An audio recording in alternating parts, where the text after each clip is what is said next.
Welcome to the Preserving Family Podcast. The purpose of this podcast is to equip you to gain insight, information, and inspiration to help you protect, teach, and guide your family during these turbulent times. Our goal is to provide tools and resources to help you strengthen and preserve your own marriages and families. Now here are your hosts, Dr. Mark and Janie Ogletree.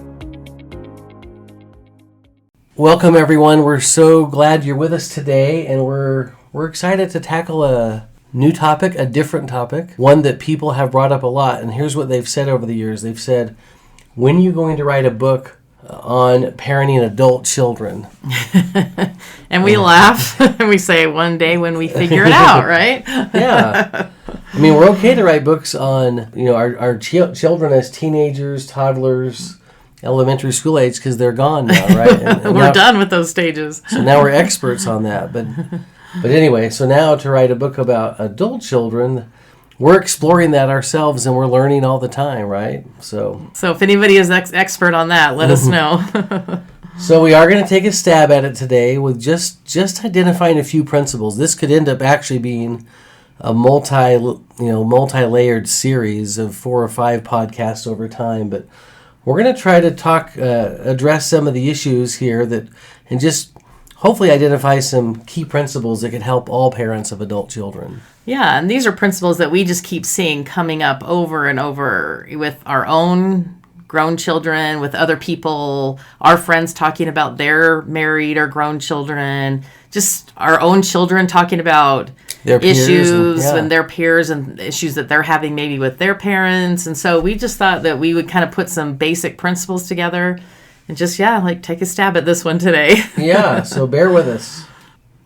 So to start off our discussion today, we have read a book recently that was really awesome that we recommend to everyone that's called Doing Life with Your Adult Children. Keep Your Mouth Shut and the Welcome Mat Out. Yeah. By Jim Burns. And so we highly recommend that if you want to grab that book, but he had some really good principles and some really good insights that we thought we'd share today. One of the stories he quotes, and he says, one husband wrote, "Something wakes me up. I look at the clock and it's 2:30 a.m. and then discover what, or rather who, disturbed my sleep. It's my wife, Kathy. She is lying there next to me with her eyes wide open. What's up, I ask. You okay? Yes, I'm okay, she says. I'm just thinking about Becca. She okay, I ask. I guess so, Kathy replied. I just don't know.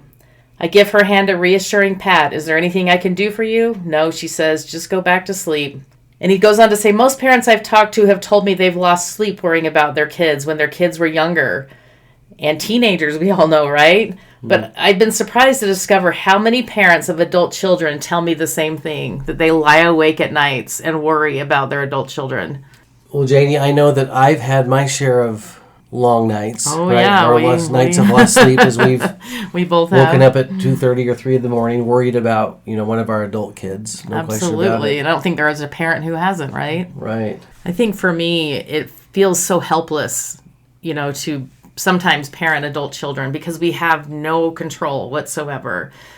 With our toddlers, with our babies, with our kids, even with our teenagers, we have some sort of control, influence, something that we can do. But with adult children, it's like we can pray for them. We can help if they ask for help. We can cheer them on. We can love them. We can do all those things, but I can't solve their problems for them. I can't go in and make things better. I can't, because that's really overstepping my bounds and their agency. And so it's really hard. There's so many nights where all you feel like you can do is drop to your knees and pray for them. Right. And I know that we just asked our youngest adult child before we started this podcast, give us a tip. And she said, don't parent us. I'm like, okay, there you go. You just made the point that... And as hard as we want to, and as hard as we want to solve their problems and think that we can, it's now their job to figure out, and toughen those muscles the same way that we had to toughen our muscles, the same hard things that we had to go through, and the same things and lessons we had to learn. Now it's so hard to sit back and watch our grown children go through the same things, and again, unless they ask us, that's not our job to jump in and try to save them or counsel them unless they ask. Right. And I know, Janie, my tendency is to want to do that, to dive in and say, okay, that's it. I gotta say something. And you've been very good to say, no, remember, we had to learn the same lesson the same way. So just back out or back off, and they're going to figure it out. They're big kids, and the Lord's going to help them. And anyway, I think you've been really good that way. But I do think it's harder than it says. We're going to talk about some principles that help today, but it's hard. Well, one of the issues, and I think we can transition into this right now, is that we live in a different world, such a different world than the world you and I lived in, and the world that our parents lived in, 40 or 50 years ago, when people were in their early 20s, back in the 1960s and 50s, they were married and had a couple of kids by the time they were 25. I mean, that's just national data. Now it's not unusual to be 25 years old and living in your parents' home.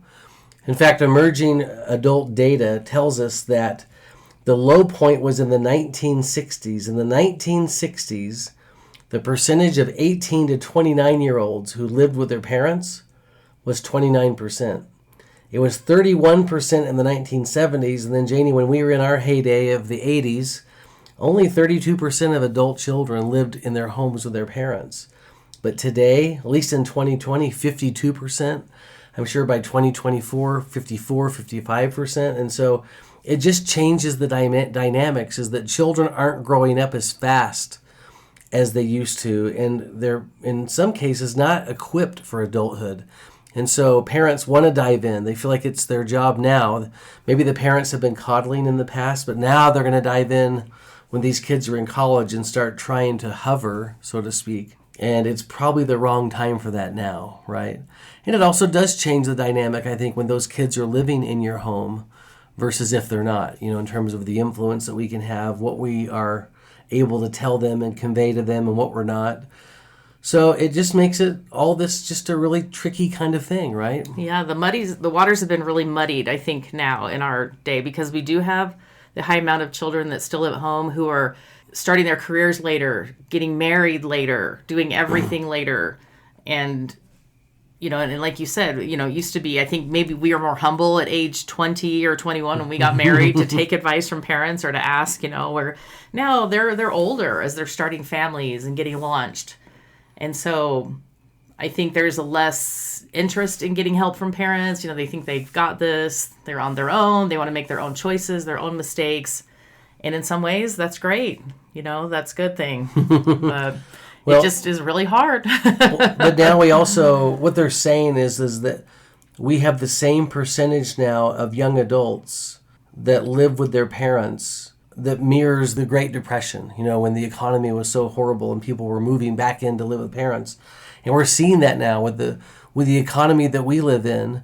It's not unusual in our ward, in our state where we live, to see adult married couples moving back into with their parents to save money, hopefully to get a house at some point, just because of the way that the economy is. Yeah, exactly. So that's driving some of this too. Yeah, so like we were saying, it was so easy the first 2 decades of their life, to be in control, to take care of them, to provide for their needs, and to caretake and to nurture. And to tell them what to do. And it's all different now, right? So in this book that we just talked about, Jim Burns said, "For us, it happened on the day each kid went away to college. Now they were setting their own hours, making travel decisions that we didn't always agree with, and spending money on things and experiences that we would not have approved of just a few months before. To them, church attendance was now an option rather than a commitment." And he goes on just to point out, all the things that are changing now. Yeah, all the things that you had kind of control over, or you could say, hey, dumb idea, you're not doing that, and that was the end of it, right? And now they have full control of their lives.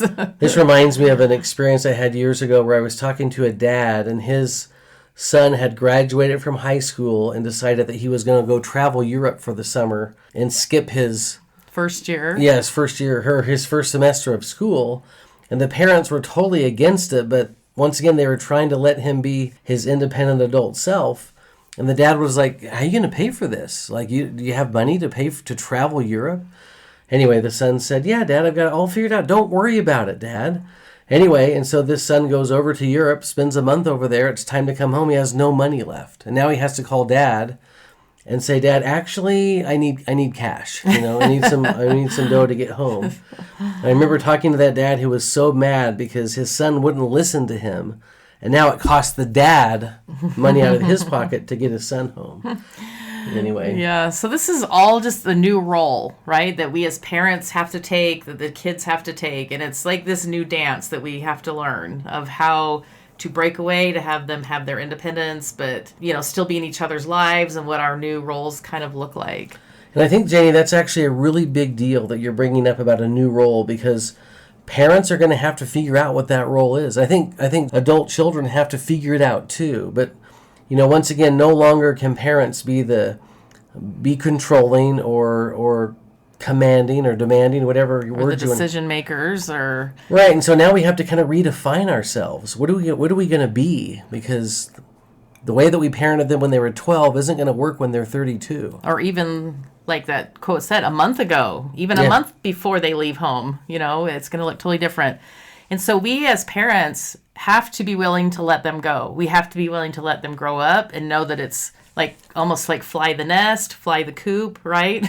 Yeah. It's a natural part of growing up and progression. And honestly, that's what we've raised them to do. From the time that they were born, we have raised them to become independent, wonderful citizens of the world. Hopefully you'd go out and make a difference, to blossom, to spread their wings, to learn and to grow. And that's exactly what we're raising them for. But then we get to that point and it's like we don't want them to leave. Right. And we're afraid for them to leave because we don't know if we've prepared them well enough.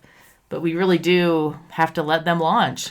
Have you ever seen that movie, Failure to Launch? No, but I know you have, because it has Matthew McConaughey, right? So, yeah, we don't want to go there, right? We want our kids to launch. It's a good thing. And as much as we love them and we're going to miss them and we wish that we could keep them in our home forever, that's just not what, it's not healthy for them, and that's not what we have raised them to do. Well, I think the biggest challenge I've seen parents have, including ourselves, is when they don't do it your way, when they take a different path, when they have different ideas.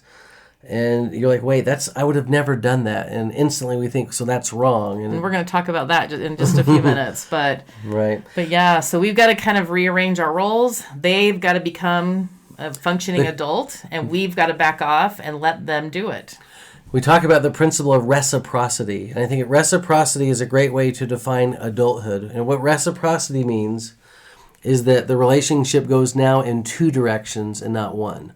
The one direction was from the first 2 decades, like you talked about, where pretty much the parents are providing the food, providing all the means, all the resources, giving the feedback, giving the directions.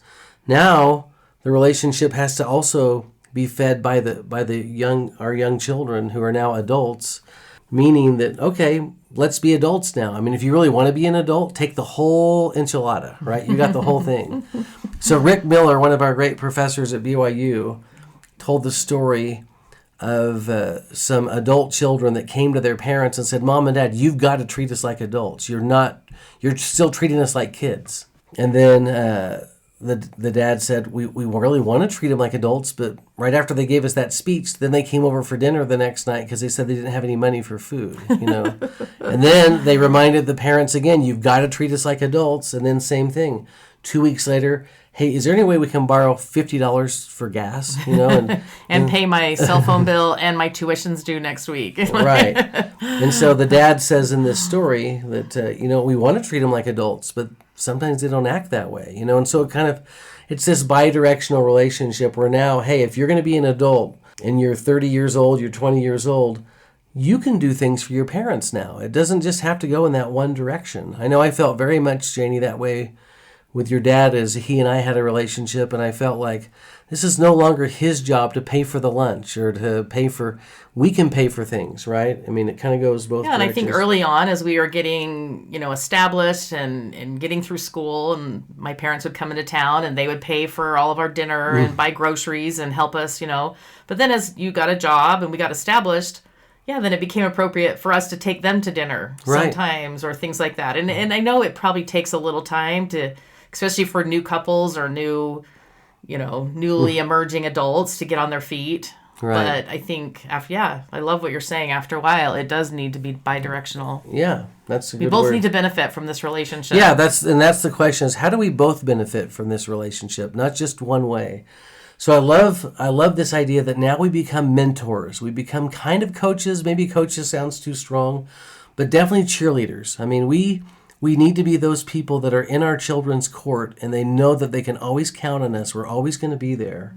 When things in good times and in bad times, they need Right. to know that there's a place that's safe, that's loving, that someone's got their back, and that is cheering them on, and that should be the parents. Right. That's our prime role now. So that leads kind of into our first principle, that we as parents, to interact with our adult children, we need to be encouraging, but not intrusive.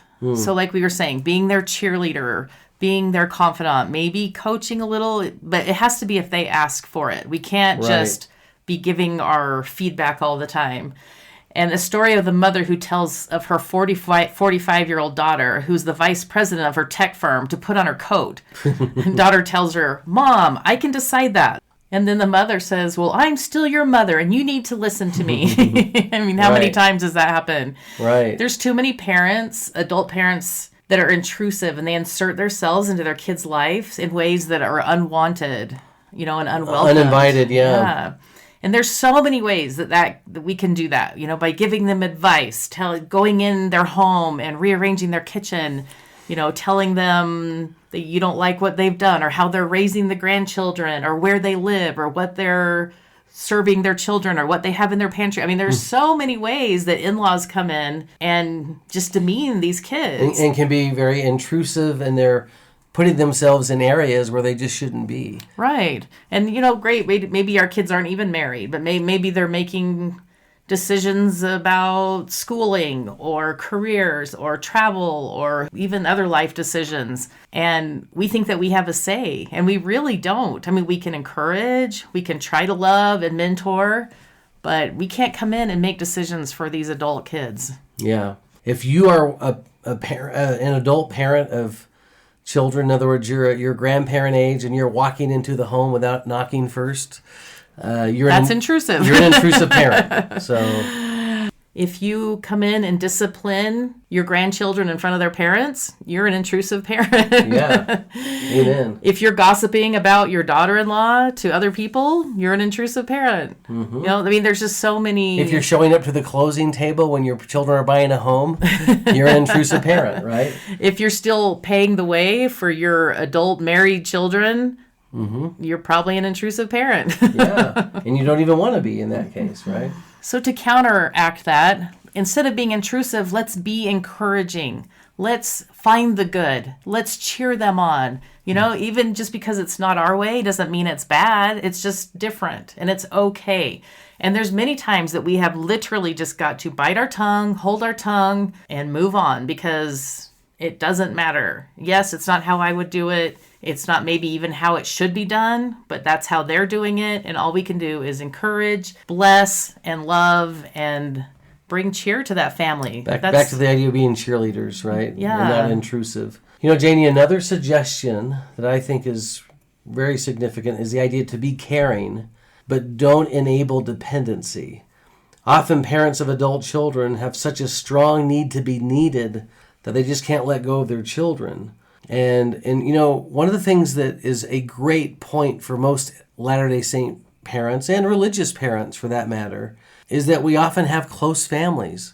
And this is one thing I've noticed, a pattern in my counseling practice, is when you have religious families that are close, it's actually really hard for them to let go, I've had scenarios in my counseling office where the older parents have said to their young children, or when I say young children, their young married children, okay, we found a house in our neighborhood. It's right next door to ours. You're gonna move here. This is where you're gonna live. And it's like, we actually live 4 states away.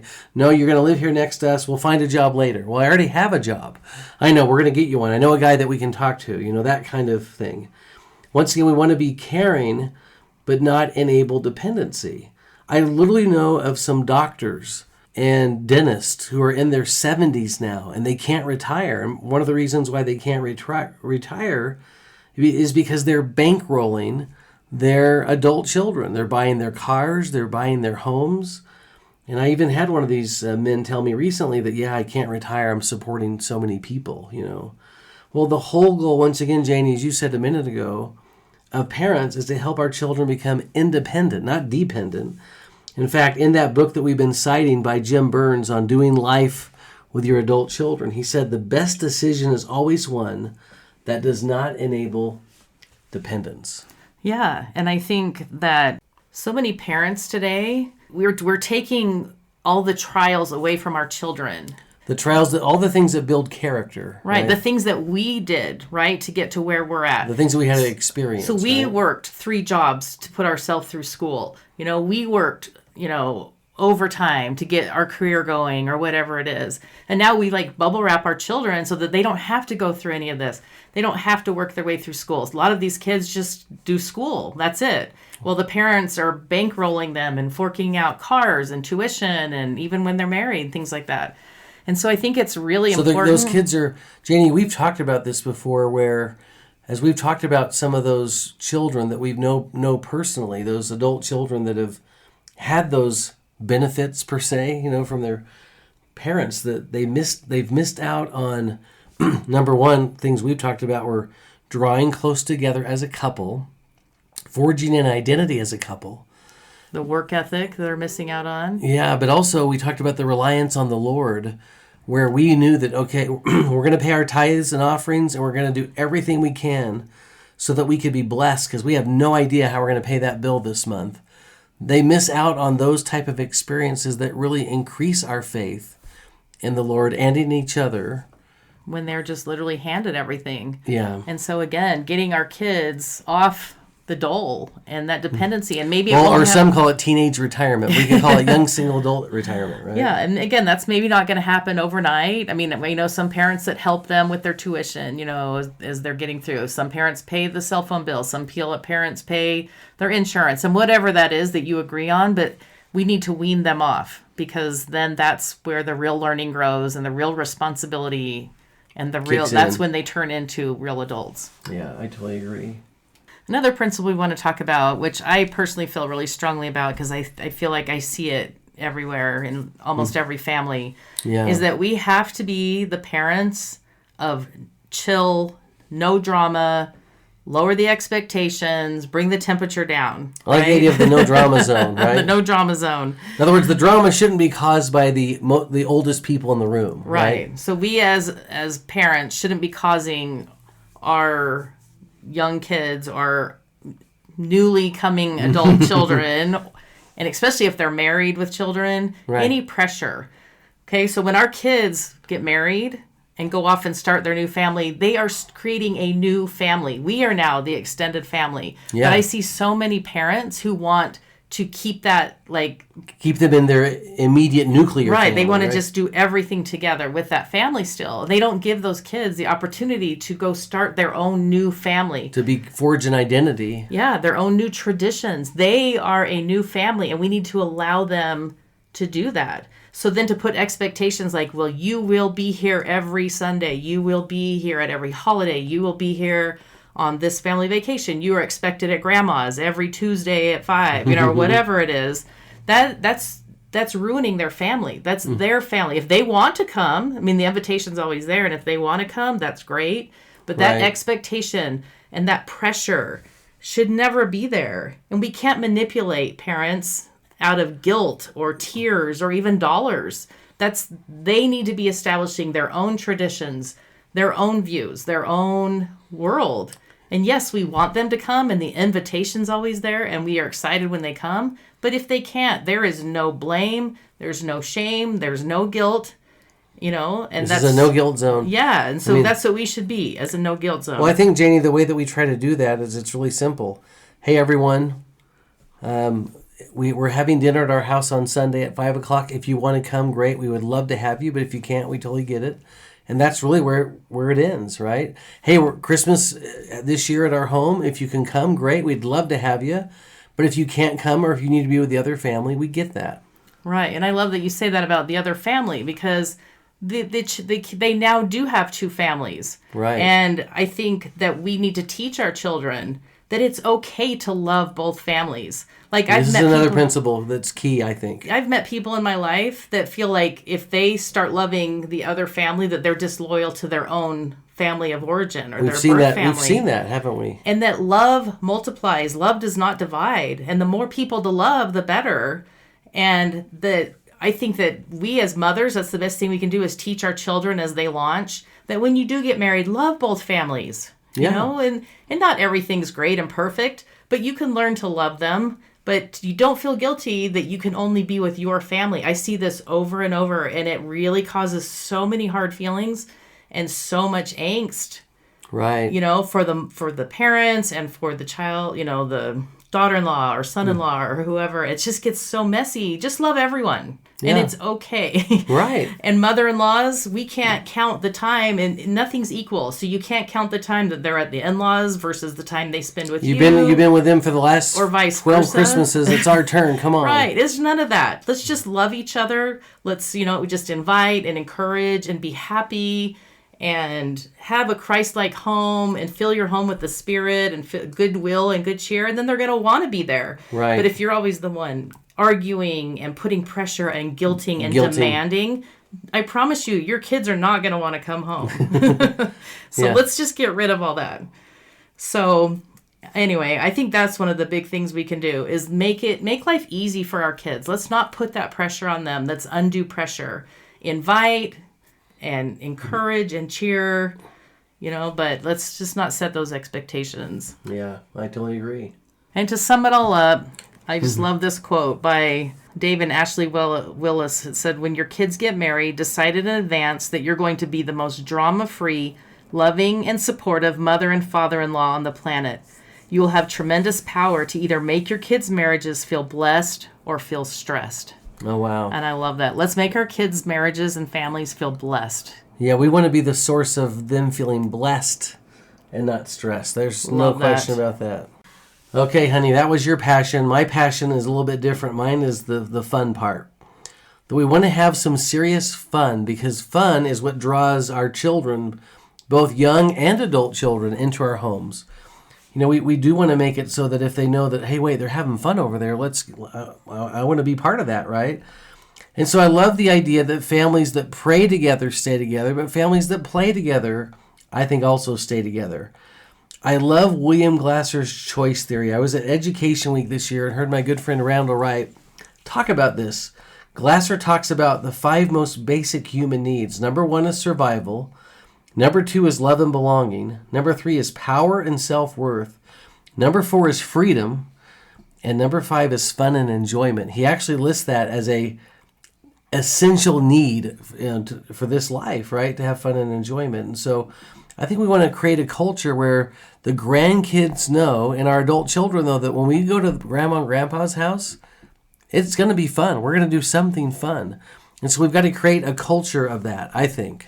Mark, and as you were saying that, I was thinking of all those needs, and I think by having fun and enjoyment and being together, it helps in all those other areas. So I think survival, it helps, our blood pressure. Helps us deal with the world. Right, Yeah. It helps us maybe feel good and calm. Number 2, it helps us feel love and belonging by being together with our family who we know, no matter what choices we're making, no matter what we've done in our life, they love us and accept us, and we feel part of belonging there in our family.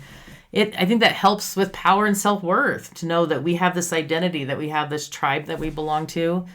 Freedom, freedom just from getting away, maybe from the life. I'm sure we could go find 10 different reasons of how that helps. But then the fun and enjoyment. So I like that you're talking about this. Yeah, once again, I think we need to be proactive and deliberate, or in other words, we need to actually create opportunities and create events where we can have that kind of fun. As parents of adult children, that should be part of our planning, and that is that, okay, what are we going to do this month that's going to be really fun for whoever's around here, or for those holidays when they come in, what are we going to do? Because we hear a lot of this.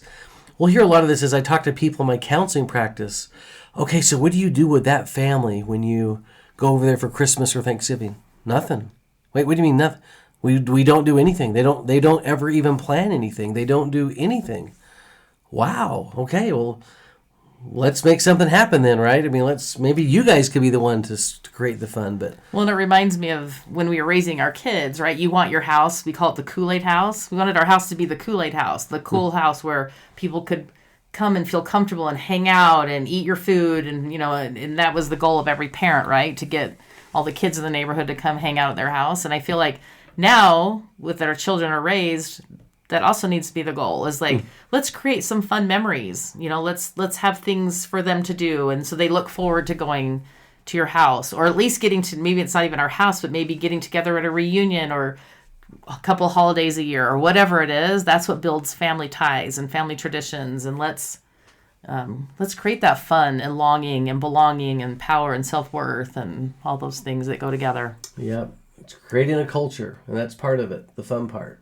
And in conclusion, I think the last point that we're going to talk about in this episode is that we have to love our adult children unconditionally. And that is really hard sometimes. Our children are making choices that maybe we don't agree with.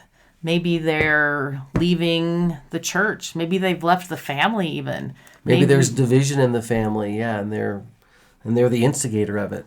Yeah, maybe the choices they've made have brought shame and disappointment to our lives, or maybe things have been said that we can't get past. There's just so many things that can cause real heartache in families. Real rifts, yeah. But as we are raising and dealing with these adult children, we have to be the source of comfort for them. We have to be that home base. The safe place, The safe place. And it's not easy, but we have to look past those differences. We have to look past their choices, maybe they're choosing to go down different roads and paths that we don't agree with, either politically or socially or spiritually or whatever. But we have to love them. Even the way that they raise their children, right? Right, I mean, even little things like that. There's just little things too that we could get annoyed by, but we have to love unconditionally. And again, we need to bite our tongues. We need to not say things. We need to not be judgmental. We need to pray for love, for patience, on how we can help and bless and cheer them on. We have to be the one standing by the tree so that when our kids come back, that we'll be standing there and they can find the way back to the Savior. Right. And if we aren't there with our arms wide open, how are they ever going to find their way back? We have to be that safe space. And there's sometimes a lot of water under that bridge. There's a lot of, again, like we said, pain and hurt, but I think we just keep praying, we keep trying, and we just never give up on our kids. And we focus on the relationship, right? I mean, that kind of takes precedent over everything else at that point. This is now all about relationship, regardless of what your beliefs are, what your inclinations are, where you spend your time. It's just all focused on keeping that relationship. And that connection. That we have to have charity, we have to love like the Savior did, that we have to be his eyes, arms, and hands, and it's hard. No one's going to say ever that that's easy. Yeah, no kidding. Janie, speaking of loving unconditionally, I think it's great to share this experience from the book that we're kind of quoting from today, Doing Life with Your Adult Children by Jim Burns. But he told the story of a woman named Ruth Bunny. I know Bunny's her nickname, Graham. But she was the daughter of the late Billy Graham. Ruth told me a remarkable story of brokenness from her own life and how it made all the difference when her father and mother offered grace instead of unsolicited advice. She had been married for more than 18 years when she discovered that her husband, who worked for the Billy Graham organization and with whom she had 3 children, was living a secret life of infidelity. She was devastated and, by her own admission, felt suicidal. Just a few months after her divorce, and against her parents' counsel, she remarried on the rebound, but knew within 24 hours that she had made a terrible mistake. Her life was in shambles. She packed her belongings, fled her abusive marriage, and started driving. She told me she really didn't know where to go, and finally she decided to swallow her pride and go home to her parents' house. Yes, her parents had cautioned her about marrying this guy, but for Ruth, home was still the safest refuge that she could seek. As she got closer to her parents' home, she felt nervous and filled with shame. What are my parents going to say to me? Even as she rounded the last turn to their home, and Montreat, North Carolina, she wondered how they would greet her. For security reasons, the Graham home had gates that needed to be opened, so she called ahead to alert her parents that she was approaching the house. As the gates opened, the first thing she saw was her father, Billy Graham, pacing the driveway waiting for her. As she stepped out of the car, he gave her a big bear hug and simply said, "Welcome home, Bunny." And that was it. No lecture, no superior looks, no condemnation, just grace, love, and welcome. She told me that she kept waiting for an "I told you so," but it never came. Instead, she received nothing but the open hearts and listening ears of her parents. Ruth's parents helped bring her to a healing place, not by what they had said, but what they didn't say. And I think, Janie, that's just such a great story of really what parents can do. What parents of adult children can do is showing this grace, showing this kindness, reserving judgment, holding that back, building on the relationship. That's what comes first. That's what matters. And that's just modeling what the Savior would do. I mean, that's literally how Christ would act. That's what he would do. That's how he would treat each of us if we had made a mistake, if we had, gone down a wrong path and repented, and he would forgive us that quickly, that lovingly, open his arms, just like the father of the prodigal son. It's exactly what he did. Yeah. And so I love that. I love that. That's how we should each strive to be, I guess. It's loving unconditionally, right? Yes. Yeah. So when it comes to LDS, let's do something, on probably a stronger side, this is something I recommend for all of us, ourselves as parents included. But when your children marry or when they have their first child, it's a great thing to go approach those kids and to say, "Hey, what kind of parents do you want us to be? And what kind of grandparents do you want us to be? How do you want us to be part of your life?" And let them have some input on that. I think we would all be really surprised if we listened as they articulated some of their feelings in that area. Another idea that I had too which is maybe a little easier or quicker, something that we can do like right now or today. But just choose one of our adult children, maybe it's one we haven't talked to in a few days or for a while, and text them or just call them and just say, "Hey, thinking about you. Just wanted to let you know I love you. And hope you're having a great day." Yeah. And just be, again, that cheerleader, that one that is there for them, that one that can listen, that can love unconditionally, and just let them know that you're there for them. Anyway, so those were our thoughts. We, again, do not claim to have any authority on raising adult children. Again, still trying to figure it out with our 16 now that we have 8 married children. We feel like we have 16 adult children. Right. Trying to figure out daily how to better get along, better communicate, better parent, better love, better serve. And of course, fun. And that's something all of us can do, yeah, right? The fun and I know part. We're all in this together, and we need to just cheer each other on. But good luck, because we're all in this together. Everyone have a great week. And if you have any comments or any thoughts or any great ideas for us, please drop them in the comments or share this with somebody that you think can use it. Yeah, or just email us at preservingfamiliespodcast@gmail.com. Everyone have a wonderful week. Thanks for being with us.